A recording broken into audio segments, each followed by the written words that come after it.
Hermanos, nós estávamos em viagem missioneiro. Eu era pastor de uma igreja em Brasil. Estávamos em viagem missioneiro. Eu estava com um grupo de jóvenes. Não era nossa cidade, nós estávamos em uma cidade lejana. Era incluso uma cidade de playa, em que nós evangelizávamos de muitas maneiras, respondendo à invitação de uma igreja que nos chegou, e nós temos um grupo que fazia viagem sempre missioneiro de curto prazo. Já estávamos.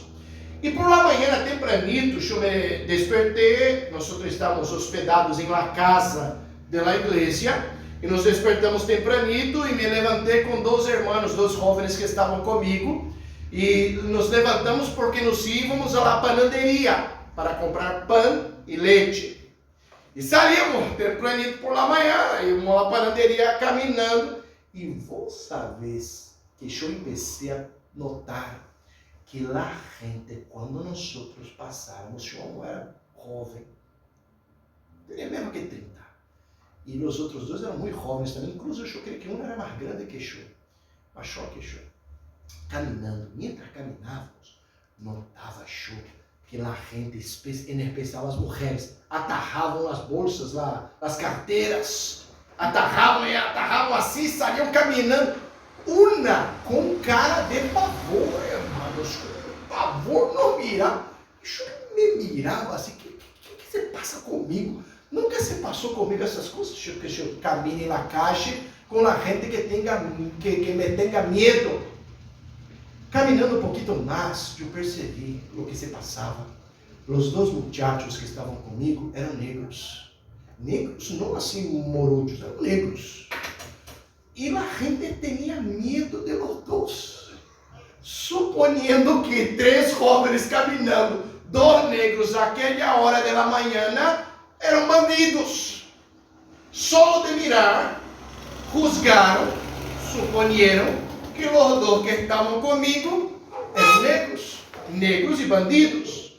Eu nunca havia passado por uma situação como essa, eu não sou negro, mas os dois caminavam tranquilitos, por supuesto já estavam acostumbrados com esta situação. Pela gente que les juzgava, aunque fueran 2 muchachos muito creyentes, les juzgavam como bandidos por tema del color de su piel. Mira como somos nosotros humanos.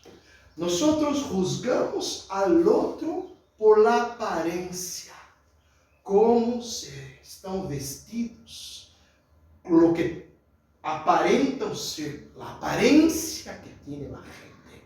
Nosotros humanos somos así. Nuestra sociedad juzga, mira la gente por la apariencia, por lo tanto que temos em nuestra billetera, por lo tanto que temos em la carteira, en el banco, se somos ricos, se somos pobres. De esta maneira a gente nos juzga. Todavia, o Senhor é distinto. O Senhor juzga em acordo com o que está. Mira-nos em acordo com o que está em nosso coração. Como acá em la história de Davi. Eu les dije que Davi, há uma descrição anterior quando Saúl era rei, que nosso Senhor havia elegido não mais Saúl, sino uno que seria segundo o coração de Deus. E acá estava Davi. A história começa um pouco antes, com Samuel. A Bíblia nos diz que Samuel ha sido elegido como o último de los jueces. Samuel era juez e profeta e sacerdote, nos diz a Bíblia. Vós já sabeis como nasceu Samuel. Nasceu de uma madre estéril, Ana, que engendrou um filho primeiro, Samuel, e depois tuvo hijos e hijas. Todavia Samuel, desde chico, havia sido educado com Eli, em Ramá, onde estava o tabernáculo. E assim a Bíblia nos diz que cresceu Samuel bajo a graça de nosso Senhor. Não havia templo, tampouco haviam conquistado a cidade de Jerusalém. Isso se passou depois com Davi. E havia local de adoração em tabernáculo. E a Bíblia nos diz que depois de um tempo, o povo começou a dizer: já não queremos juízes mais, queremos um rei. o Senhor se quedou muito molesto com a ideia de um rei. Porque de a poquito, o pueblo de Israel começou a seguir a costumbre da terra, de los pueblos que estavam ao redor de la gente. Queriam um rei porque todas as outras nações tinham um rei. Então se juzgavam desfavorecidos porque não tinham um rei e começaram a elegir, sendo que nós temos que manter nosso único rei como nosso Deus. É nosso rei, o Senhor de los senhores. ¿Está bien? El Senhor havia permitido e lo eligió em primeiro momento a Saúl. E aí temos Saúl. Saúl se distinguia de la gente porque era alto, grande. A Bíblia diz que Saúl tinha quase 2 metros, muito mais grande que eu, irmãos, 10 centímetros mais. Eu le iba a mirar Saúl assim, grande, alto, fuerte, se sobresalía delante de la multitud y la gente dijo, este va a ser un buen rey. Pero mira que la gente solo miraba el exterior, parecía ser un rey guerreiro, parecía ser un rey fuerte, altivo. La gente miraba el exterior y acá el Señor después dijo, yo miro el interior, yo miro el corazón. Saúl ha sido desobediente a nuestro Dios y el Señor le desechó, le dice la Biblia. Hasta el día que el Señor le dijo a Samuel, tú te vas a Belén, a la familia de Isaí, porque hasta cuándo vas a soportar a Saúl, yo ya le deseché. Hay un otro rey, dijo nuestro Señor a Samuel. Y Samuel se fue hasta Belén, a la familia de Isaí.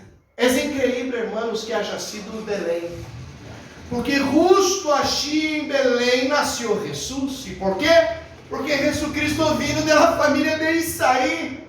Isaí vino da família de Ruth. Por lo tanto, há a história de Ruth na Bíblia. Isaí é descendiente de Ruth. Davi era descendiente de la mujer. E deste linaje vino Jesus, e todos são de uma família em Belém, em Judá. Belém significa casa del pão. Esse é o significado da cidade Belém. A cidade existe hasta hoje, irmãos. É uma cidade muito cerca de Jerusalém. Quase como as pedras Montevideo. Eu te digo que hasta mais cerca que Montevideo, hasta as pedras, é Belém, hasta Jerusalém. Achá está a cidade. Vós sabeis que há uma igreja presbiteriana, Achá, aislada. A cidade não está em Israel. A cidade está em uma Palestina, em Cisjordânia. Não vivem judeus, Achá. Achá vivem palestinos. E há palestinos cristianos.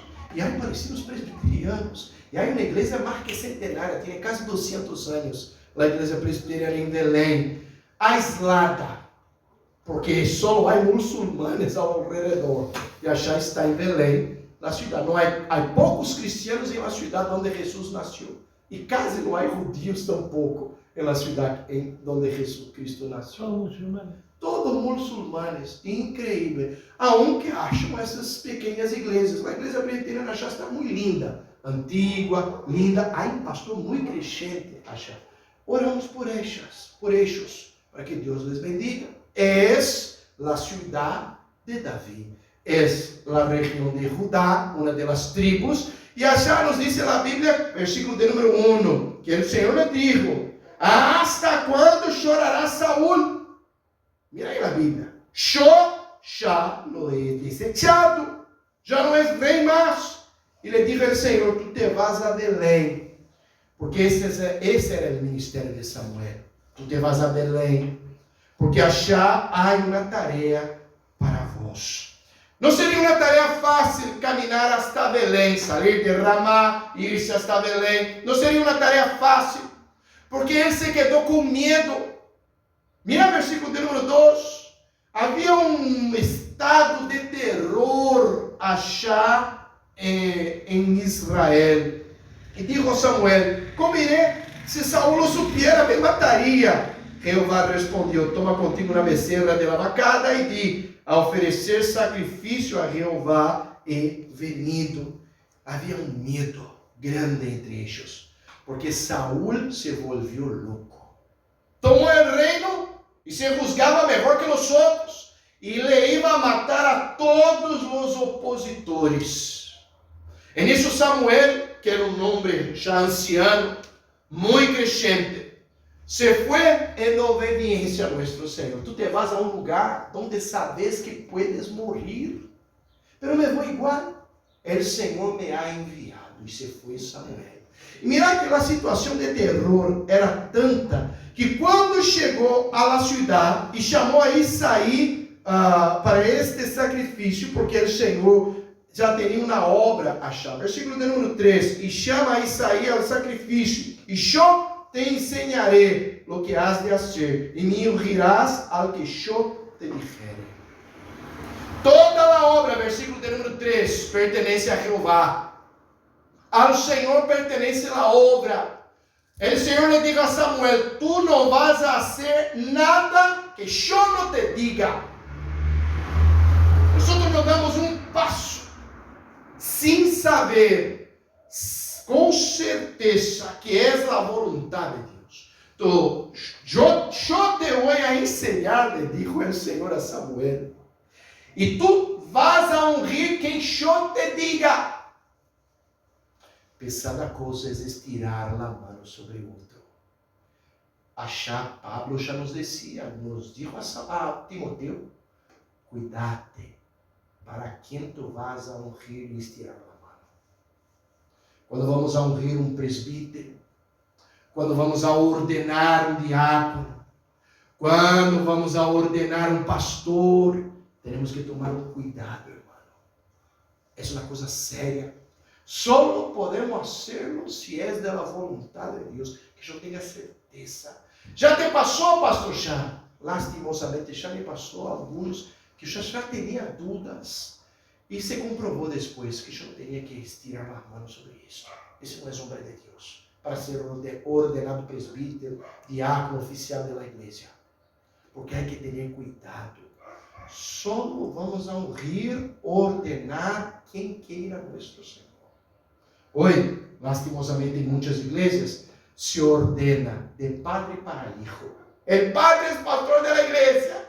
Antes de morrer, mi hijo vai assumir aquela igreja em meu lugar. E se queda um negócio familiar na igreja. Acá, o Senhor le dijo de maneira clara a Samuel: tu vas a hacer o que eu te voy a dizer. E vas a ungir só quem eu elegí. Porque o homem, e já sabia Deus, mira o exterior. Nosso Deus mira o interior. Se foi.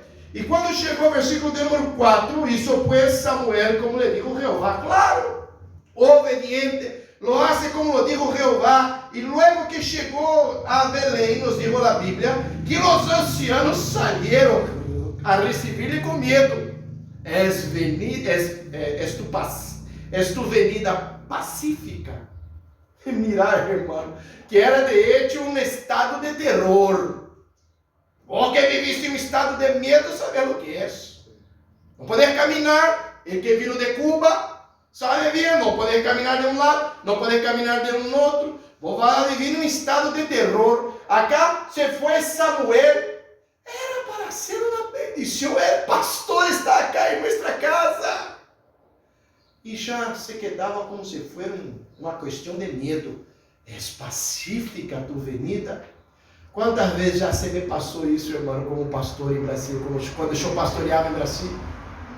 Eu às vezes teria que ter um cuidado a dizer a gente: me vou a fazer uma visita em tu casa essa semana. A gente já se estava preocupada: Deus mío, o pastor vai vir acá. Será que eu não estou andando ouvindo? Às vezes não me iba para orar com a pessoa, para estar com a pessoa, e a pessoa já se quedava preocupada, ansiosa, afanada. O pastor vai vir, já se quedava com medo: será que me vai arretar? O pastor acá em minha casa. E lo pior, às vezes eu teria que dizer a gente, porque a gente começava a educar a los hijos desta maneira: mira, se tu não andas bem, nós vamos a dizer, pues será ele, cosito.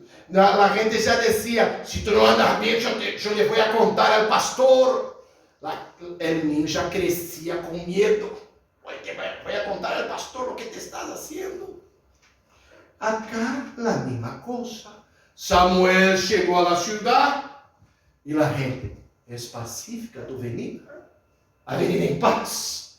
Que estado de terror, hermanos. Então, ele respondeu: eu vim a oferecer sacrifício. Santificaos e venid comigo ao sacrifício. E se foi então junto com a família de Isaí. E entramos na história. Eu te digo, Deus mira o coração. O homem mira o exterior, pero Deus mira o coração. O primeiro hijo que vino, Eliabe.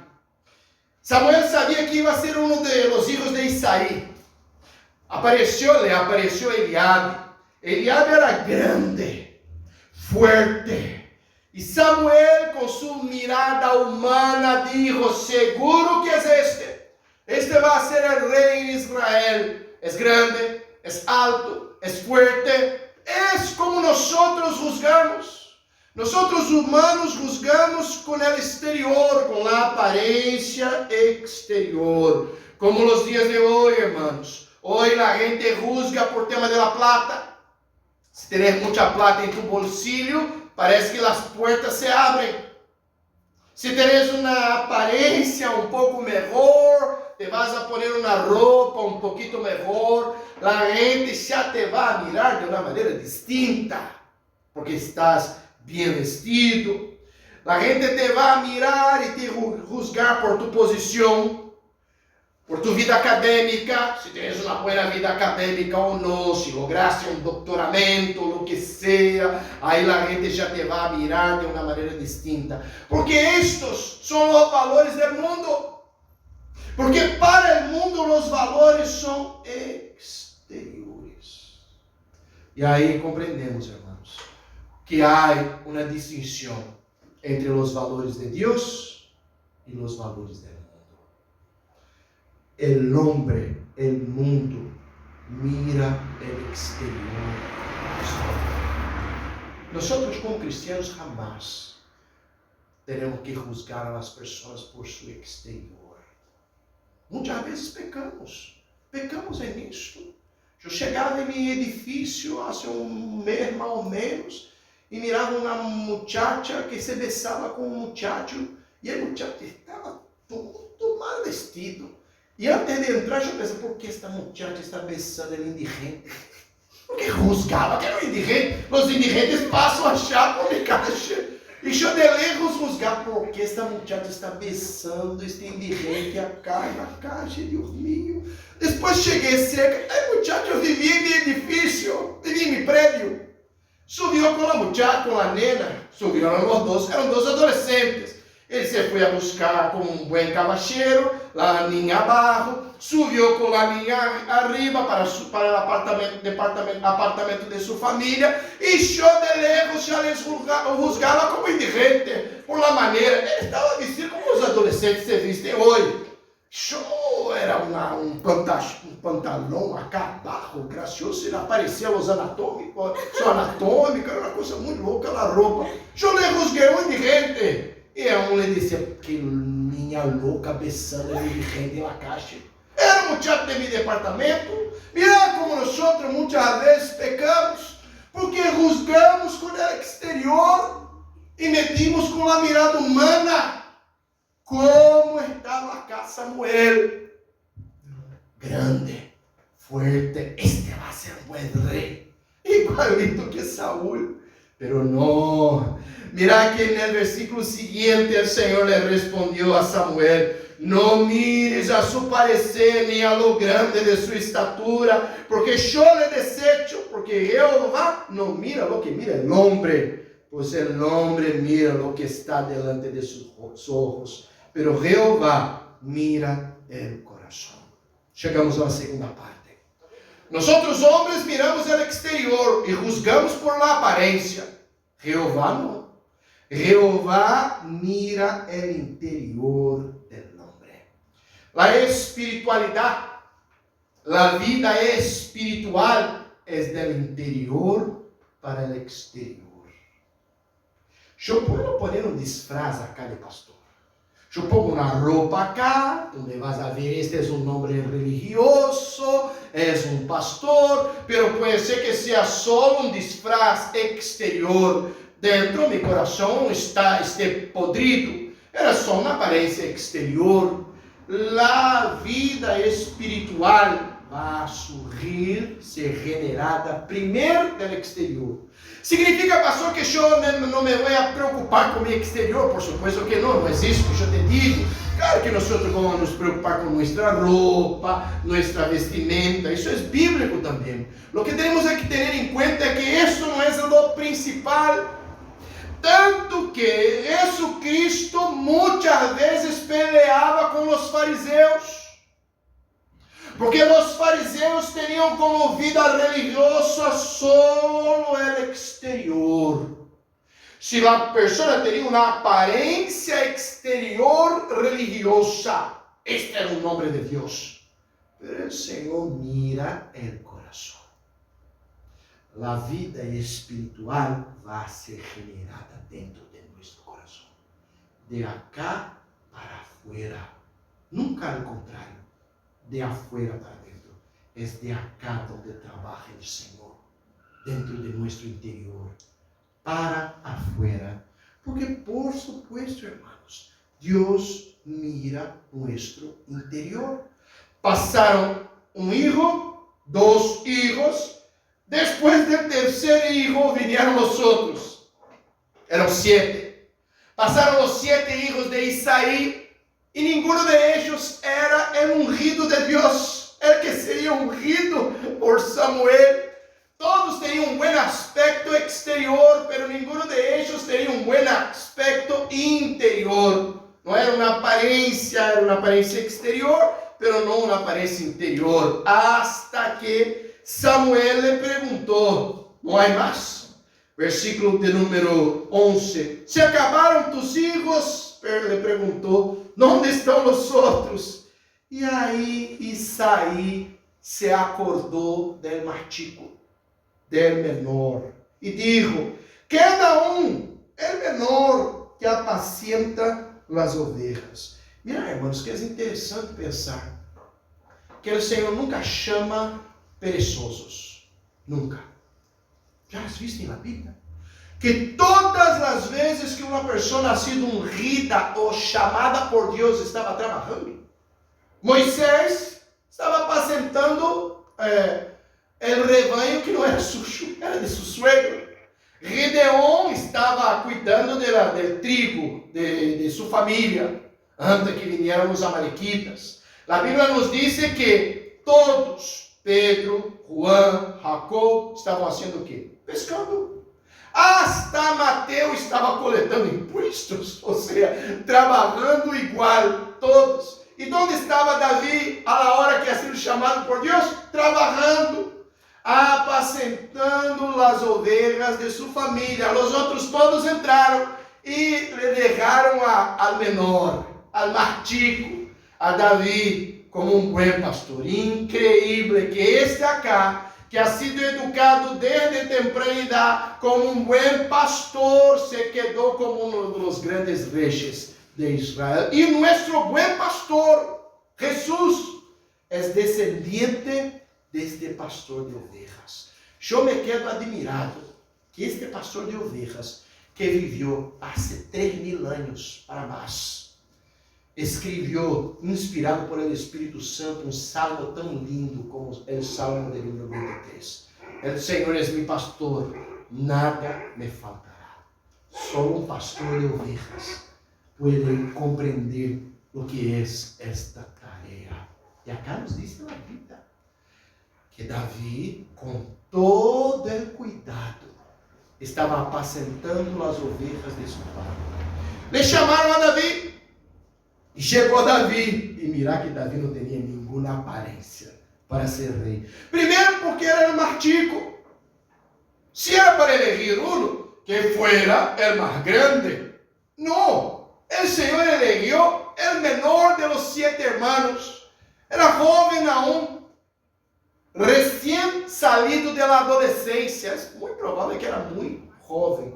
en la franja de los 17, 18 quizá no más, no mucho más que eso, diría David, acá. Un poco más grande que Noni, un poco más grande que Abraham. No tenía mucho más que eso. Y ha sido elegido entonces, el más chico. A la mirada humana, este acá, el más chico, jamás sería elegido a cosa alguna. Pero hay otras cosas acá en el texto. Mira conmigo. Y tú vas a ver. Entró. Era rubio. Hermano, en medio de un pueblo morocho, de piel café con leche igual a nosotros. Este era rubio. El texto se va más allá. No es que era un rubio. Él tenía piel roja. Lo que era muy loco para un pueblo de piel morocha, como nosotros, o como ellos acá. Judíos solo son blancos ahora, hermanos. Desde siempre han sido café con leche igual que nosotros, mezclado. Y acá salió este blanco. Tanto que Goliat dice a la misma cosa: ¿quién es este rubio que viene acá? Dice que era rubio, hermoso de ojos y de buen parecer. O sea, a ideia que tenía hasta un tono un tanto delicado. Não era aquele homem com cara de homem, igual que nós latinos pensamos, macho, grande, fuerte. Era uma aparência um tanto mais delicada ele. Rubio, de buen parecer, de buena mirada. Ele teria que ser feio, com cara de guerreiro. Este acá tem um buen parecer, uma buena mirada, chico, porque depois, mais adelante, na questão de Goliat, ele nem pudo poner a armadura del guerreiro, porque era muito chico. E o Senhor lo eligiu. Para nós, irmãos, este acá nunca iba a ser elegido cosa alguna. Se dependiera de los hombres, Davi vai estar olvidado, apacentando o rebanho de seus padres hasta hoje. Hasta hoje. Nós íamos a saber da descendência de Davi. Porque nós miramos o exterior. Pero como nuestro Dios mira el corazón, hasta hoy nosotros reverenciamos la historia de David y en especial el descendiente de David, Jesucristo, nuestro Señor y nuestro Salvador. ¿Por qué? Porque el hombre mira el exterior. Sin embargo, nuestro Dios mira y juzga en acuerdo con el interior de la persona, según el corazón de Dios. Si queremos andar según el corazón de Dios, hermanos, tenemos que aprender a mirar el corazón y no el exterior de la persona. Si queremos andar según el corazón de Dios, mirando la historia de David, jamás tenemos que juzgar a una persona por su apariencia, por su vida académica, por su plata, por el conocimiento que tiene sobre una cosa u otra, sino mirarlo por el interior, como es su vida espiritual con Dios. Puede ser que él no tenga una buena apariencia, puede ser que no sea un hombre grande, fuerte, pero seguro es un hombre de Dios. Tenemos un hermano presbítero achado de salvos por gracia. Mal anda. Ele tinha um problema, uma enfermidade muito séria. Primeiro, que homem de Deus. Sempre, 2 vezes por mês, me envia mensagem. Diz que está orando por nós. Não se olvida de nós. Mal pode andar, tem dolores grandes, mas é um homem de Deus. Por la aparência exterior, nós vamos dizer, não tem nenhuma aparência para um grande presbítero, mas Deus mira o interior. Sabemos assim, porque és um homem ou uma mulher de Deus. Que Deus nos ensine, hermanos, e que aprendamos jamás a juzgar uma pessoa por el exterior, sino a compreendermos, segundo o coração de Deus, lo que é o interior de uma pessoa, a vida com nosso Senhor. Que assim nos seja, em nome de Jesus. Amém? Graças a Deus.